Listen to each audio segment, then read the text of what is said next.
ಮದ್ಯಪ್ರಿಯರಿಗೆ ಸರ್ಕಾರದಿಂದ 5ನೇ ಬಾರಿ ಶಾಕ್ ವ್ಯಕ್ತವಾಗಿದೆ. ಮೇ 1ರಿಂದ ಮದ್ಯದ ದರ ಭಾರಿ ಏರಿಕೆ ಆಗೋ ಸಾಧ್ಯತೆ ಇದೆ.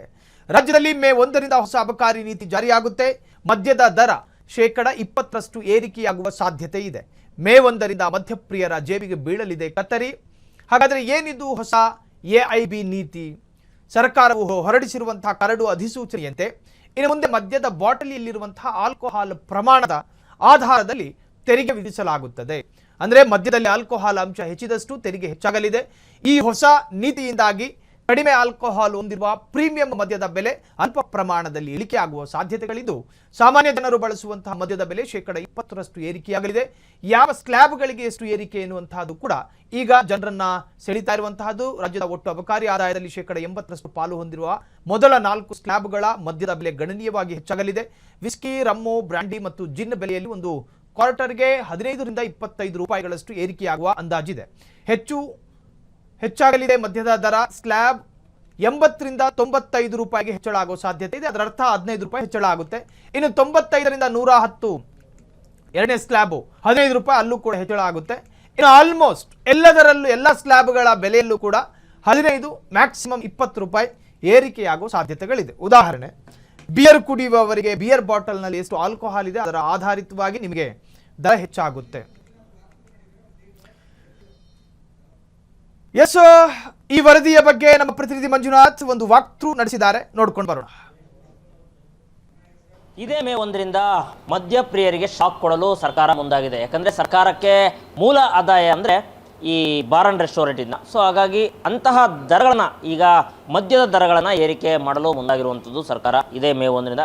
ಸೊ ನೀವು ಗಮನಿಸ್ತಾ ಇರ್ಬೋದು, ಅಂದ್ರೆ ಮುಖ್ಯವಾಗಿ ಈ ಬಾರಿ ಸರ್ಕಾರ ಬಂದು 3 ವರ್ಷಗಳ ನಂತರ ಇದೀಗ ಈ ಮದ್ಯಪ್ರಿಯರಿಗೆ ಡ್ರಿಂಕ್ಸ್ ಈಗಾಗಲೇ 5ನೇ ಬಾರಿಗೆ ದರ ಏರಿಕೆಯನ್ನ ಮಾಡ್ತಿರುವಂಥದ್ದು. ಯಾಕಂದ್ರೆ ಸರ್ಕಾರಕ್ಕೆ ಆದಾಯ ಬರಬೇಕು ಅನ್ನೋ ನಿಟ್ಟಿನಲ್ಲಿ ಮದ್ಯಪ್ರಿಯರುಗಳ ಮೇಲೆ, ಅಂದ್ರೆ ಈ ಡ್ರಿಂಕ್ಸ್ ಮಾಡುವಂತರ ತಲೆ ಮೇಲೆ ಸರ್ಕಾರ ದರ ಏರಿಕೆಯನ್ನ ಮಾಡ್ತಿರುವಂಥದ್ದು. ಅದರಲ್ಲೂ ಕೂಡ ಈ ಬಾರಿ, ಅಂದ್ರೆ ಈ ಸಾರಿ ಮೇ 1ರಿಂದ ದರ ಏರಿಕೆ ಮಾಡ್ತೀವಿ ಅಂತ ಹೇಳಿದ್ರೆ, ಅದರಲ್ಲೂ ಕೂಡ ಅಂದ್ರೆ ಯಾವುದೋ ಬಡ ಜನರು, ಯಾವುದೋ ಐಷಾರಾಮಿ ಕುಡಿಯುವಂಥ ಎಣ್ಣೆಗಳೆಲ್ಲ, ಸಣ್ಣ ಪುಟ್ಟ ಓಟಿ, ರಾಜ, ಜೊತೆಗೆ ಈ ಐವೋಟ್ಸ್, ಈ ರೀತಿ ಸಣ್ಣ ಪುಟ್ಟ 8 PM ಈ ರೀತಿ ಸಣ್ಣ ಪುಟ್ಟ ಕುಡಿಯುವಂಥವ್ರ ಮೇಲೆ 20 ರಿಂದ 47% ದರ ಏರಿಕೆ ಮಾಡ್ತೀವಿ ಅಂತ ಹೇಳಿ ಈಗಾಗಲೇ ಸರ್ಕಾರ ಹೊರಟಿರುವಂಥದ್ದು. ಸೊ ಹೀಗಾಗಿ ಇದರಿಂದ ಎಲ್ಲೋ ಒಂದು ಕಡೆ ಮದ್ಯಪ್ರಿಯರು ಆಕ್ರೋಶವನ್ನು ಹೊರಹಾಕ್ತಿದ್ದಾರೆ. ಜೊತೆಗೆ ಬಾರ್ ಮಾಲೀಕರು ಕೂಡ ಸರ್ಕಾರದ ವಿರುದ್ಧ ಆಕ್ರೋಶವನ್ನು ಹೊರಹಾಕ್ತಿರುವಂಥದ್ದು. ಯಾಕಂದ್ರೆ 1 ಕ್ವಾರ್ಟರ್ 2 ಕ್ವಾರ್ಟರ್ ಕೇಳುವಂಥ ಮಂದಿ ಈಗ ಕೇವಲ 90 ಕೊಡಿ, 1 ಕ್ವಾರ್ಟರ್ ಕೊಡಿ ಅಂತ ಕೇಳ್ತಿದ್ದಾರೆ. ಸೊ ಇದರಿಂದ ನಮಗೂ ವ್ಯಾಪಾರ ಆಗ್ತಾ ಇಲ್ಲ. ಜೊತೆಗೆ ಪದೇ ಸರ್ಕಾರ ಈ ರೀತಿ ದರ ಏರಿಕೆ ಮಾಡೋದ್ರಿಂದ ಎಲ್ಲೋ ಒಂದು ಕಡೆ ಕಸ್ಟಮರು ಬರ್ತಾರೆ, ಸಾಕಷ್ಟು ನಮಗೆ ನಷ್ಟ ಆಗ್ತಿದೆ ಅಂತ ಹೇಳಿ ಕೂಡ ಬಾರ್ ಮಾಲೀಕರು ಹೇಳ್ತಿರುವಂಥದ್ದು.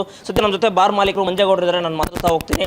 ಸರ್, ಈಗ ಮೇ 1ರಿಂದ ಮತ್ತೆ ದರ ಏರಿಕೆ ಮಾಡ್ತೀವಿ ಅಂತ ಹೇಳಿ ಸರ್ಕಾರ ಹೊರಟಿದೆ, ತಾವೇನು ಹೇಳ್ತೀರಿ ಸರ್?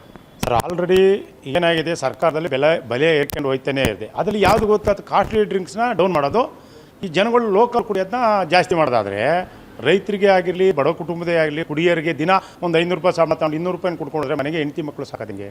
ಅದರಿಂದ ಸರ್ಕಾರ ನಮಗೇನಂದ ಅನ್ನೋದಂದರೆ 1ನೇ ತಾರೀಕು ಈಗ TDS ಜಾಸ್ತಿ ಮಾಡಿದೆ. ಏನು ಹೇಳಿ, ಈಗ ಹೋದ್ಸತಿ 1.1% TDS ಇತ್ತು, ತಿರ್ಗಾ ಮತ್ತೆ 2% TDS ಮಾಡಿದೆ. ಅದಾದಮೇಲೆ TDS ಮಾಡಿದ ಮೇಲೆ ನಾವು ಏನು BJP ಸರ್ಕಾರ ಇದ್ದಾಗ ಕಟ್ಟಸ್ಬಣ್ಣರಿದ್ರು, ಆ ಟೈಮಲ್ಲಿ ಏನಿದೆ 20% ನಮಗೆ ಪರ್ಸೆಂಟೇಜ್ ಕೊಟ್ಟಿದ್ರು. ಆ ಪರ್ಸೆಂಟೇಜ್ ಮಾಡಿದ್ರು, ಮತ್ತೆ 10% ಮಾಡಿ ಸರ್ಕಾರನ ಕಡಿಮೆ ಮಾಡಿದರು. 15 ವರ್ಷದಿಂದ ನಾವು ಕೇಳ್ತಾನೆ ಇದ್ದೀವಿ, 15-18 ವರ್ಷದಿಂದ ಕೇಳ್ತಾ ಇದ್ದೀವಿ. ಇದೇ ಮುಖ್ಯಮಂತ್ರಿ ಸಿದ್ದರಾಮಯ್ಯರಿದ್ರು, ಆಗಲೂ ಕೇಳಿದ್ದು, ಈಗಲೂ ಪಾಪ ಈ ಸರ್ಕಾರದಲ್ಲಿ 17-18 ಬರ್ಜೆಂಟ್ ಮಾಡಿದ್ದಾರೆ. ಈ ಅಧಿಕಾರಿಗಳನ್ನ ಕರೆದು, ಏನು ಈ ಸರ್ಕಾರದಲ್ಲಿ ಅಧಿಕಾರಿಗಳನ್ನ ಕರೆದು ಯಾವ ಚರ್ಚೆಗಳನ್ನ ಮಾಡಿ ಲೈಸೆನ್ಸ್ಗಳಿಗೆ ಎಷ್ಟು ತೊಂದರೆ ಆಗ್ತಾಯಿದೆ ಅಂದರೆ, ಇದು ವ್ಯಾಪಾರಗಳಿಲ್ಲ, CL7 ಅಕ್ಕಪಕ್ಕದಲ್ಲಿ CL7ಗಳಾಗ್ತವೆ. ಜನಗಳಿಗೆ ಲೈಸೆನ್ಸ್ಗಳು ಜಾಸ್ತಿ ಆಗ್ತೇ ಹೊರತು ಪರ್ಸೆಂಟೇಜು ನಮಗೆ ಕೊಡ್ತಾ ಇಲ್ಲ. ಆದರೆ 15 ವರ್ಷದಿಂದ ಬಾಡಿಗೆ ಜಾಸ್ತಿ ಆಗ್ತಾಯಿದೆ, ಕರೆಂಟ್ ಬಿಲ್ ಜಾಸ್ತಿ ಆಗ್ತಾಯಿದೆ, ಹುಡುಗರು ಸಂಬಳ ಜಾಸ್ತಿ ಆಗ್ತಾಯಿದೆ, ಅನ್ಲೋಡಿಂಗು ಜಾಸ್ತಿ ಆಗಿದೆ, ಇನ್ನೊಂದು ಲೋಡಿಂಗ್ ಎಲ್ಲವೂ ಜಾಸ್ತಿ ಆಗ್ತವೆ. ದಯಮಾಡಿ ನಾವು ಕೇಳ್ಕೊತಿದ್ವಿ ಸಿದ್ದರಾಮಯ್ಯನವ್ರನ್ನ, ಮುಖ್ಯಮಂತ್ರಿಗಳನ್ನ ದಯಮಾಡಿ ಒಂದು ಅಧಿಕಾರಿಗಳನ್ನ ಚರ್ಚೆ ಮಾಡಿ ಕುಂಡ್ರಿಸಿ ಇದು ಮಾಡಿ ಅಂತ ನಾವು ಕೇಳ್ತಾ ಇದ್ದೀವಿ. ಇದುವರೆಗೂ ನಮ್ಗೆ ಯಾವುದೇ ರೀತಿಯಲ್ಲಿ ಇದಾಗ್ತಿಲ್ಲ. ಓಕೆ, ತಾವು ಹೇಳ್ತಾ ಇದ್ರಿ ಸಾಕಷ್ಟು ವರ್ಷದಿಂದ ನಾವು ನಮ್ಮ ಒಂದು ನಮಗೆ ಅಂದರೆ ನಮ್ಮ ಬೇಡಿಕೆ ಹೇಳಿದವ ಸರ್ಕಾರದಿಂದ ಇಡ್ತಾ ಇದ್ದೀವಿ, ನಮಗೆ ಹಿಡಿಯುತ್ತಿಲ್ಲ ಅಂತ ಹೇಳಿದಿರಿ. ಈ ರೀತಿ ದರ ಏರಿಕೆ ಮಾಡೋದ್ರಿಂದ, ಜೊತೆಗೆ ಈ ರೀತಿ ಮಾಡೋದ್ರಿಂದ ಮುಂದೆ ಇದೇ ಹಿಂಗೆ ಮಾಡಿದ್ರೆ ಮತ್ತೆ ಮುಂದಿನ ಹೋರಾಟ ಆಗಿರುತ್ತೆ. ಏನಾಗಿದೆ ಗೊತ್ತಾ ಸರ್, ಈಗ ಹೋದ ಸತಿ 40,000 ಕೋಟಿ ತಗೊಂಡಿದ್ರು, ಈಗ ಇನ್ನೂ 45,000 ಕೋಟಿ ಇಲ್ಲಿಂದ ಕೊಡೋಕ್ಕಾಗಿದೆ. ದರ ಏರಿಕೆ ಮಾಡಲೇಬೇಕಾಯ್ತು, ಎಲ್ಲಿಂದ ಕೊಡೋಕ್ಕಾಗಿದೆ? ಏರಿಕೆ ಮಾಡಿ ಜನಗಳ ಮೇಲೆ ಹಾಕ್ಬೇಕು. ಈ ಜನಗಳ ಮೇಲೆ ಹಾಕಿದರೆ ಈ ಕಾಸ್ಟ್ಲಿ ಡ್ರಿಂಕ್ಸ್ಗಳನ್ನ ಕಡಿಮೆ ಮಾಡಿ ಲೋಕಲ್ನ ಕಡಿಮೆ ಮಾಡಿದ್ರೆ ಕಷ್ಟ ಆಗುತ್ತೆ. ಕಾಸ್ಟ್ಲಿ ಡ್ರಿಂಕ್ಸ್ನ ಏನೈತೆ ಸರ್ಕಾರಕ್ಕೂ ಆದಾಯನೂ ಬರುತ್ತೆ, ಇನ್ನೂ ಸ್ವಲ್ಪ ಅದನ್ನ ಮಾಡಿದರೆ ಲೋಕಲ್ ಕುಡಿಯೋದು ಸ್ವಲ್ಪ ಕಡಿಮೆ ಮಾಡಿದರೆ ಜನಗಳಿಗೆ ಅನುಕೂಲ ಆಗುತ್ತೆ. ಅದು ಬಿಟ್ಟು ಸರ್ಕಾರದಲ್ಲಿ ಕಾಸ್ಟ್ಲಿ ಡ್ರಿಂಕ್ಸ್ನ ಬ್ಲೂ ಲೇಬಲು, ರೆಡ್ ಲೇಬಲು, ಬ್ಲ್ಯಾಕ್ ಲೇಬಲು ಅವನ್ನ ಕಡಿಮೆ ಮಾಡಿ ರಾಜ, ಓಟಿ, BP, ಮೆಗಾಬ್ರಂದಿನ ರೇಟ್ ಜಾಸ್ತಿ ಮಾಡಿದರೆ ಜನಗಳಿಗೆ ರೈತರಿಗೆ ತೊಂದರೆ ಆಗುತ್ತೆ ಸರ್, ಜನಗಳಿಗೂ ತೊಂದರೆ ಆಗುತ್ತೆ. ಒಟ್ಟಾರೆ ಸರ್ಕಾರ ಅಂದರೆ ಐಷಾರಾಮಿ ಡ್ರಿಂಕ್ಸ್ ಏನಿದೆ ದೊಡ್ಡಂತಹ ಆ ಡ್ರಿಂಕ್ಸ್ಗಳನ್ನು ಕೂಡ ಬೆಲೆ ಏರಿಕೆ ಜಾಸ್ತಿ ಮಾಡಬೇಕು, ಜೊತೆಗೆ ಪ್ರತಿನಿತ್ಯ ಕುಡಿಯುವಂತಹ ಏನು ಎಣ್ಣೆ ಇದೆ ಅದ್ರ ದರ ಕಡಿಮೆ ಮಾಡಬೇಕು. ಆಗ ಎಲ್ಲೋ ಒಂದು ಕಡೆ ನಾವು ಬದುಕಬಹುದು ಅಂತೇಳಿ ಅಂದರೆ ಬಾರ್ ಮಾಲೀಕರು ಹೇಳ್ತಿರುವಂಥದ್ದು. ಸೊ ಒಟ್ಟಾರೆ ಮುಂದಿನ ದಿನಗಳಲ್ಲಿ ಸರ್ಕಾರ ಯಾವ ತೀರ್ಮಾನ ಕೈಗೊಳ್ಳುತ್ತೆ ಅಂತೇಳಿ ಕಾದು ನೋಡಬೇಕಾಗಿದೆ. ಕ್ಯಾಮ್ರಾ ಪರ್ಸನ್ ಗಿರೀಶ್ ಜೊತೆ ಮುಂದಿನ ಸಕ್ರ, ಫ್ರೀಡಮ್ ಟಿವಿ, ಬೆಂಗಳೂರು.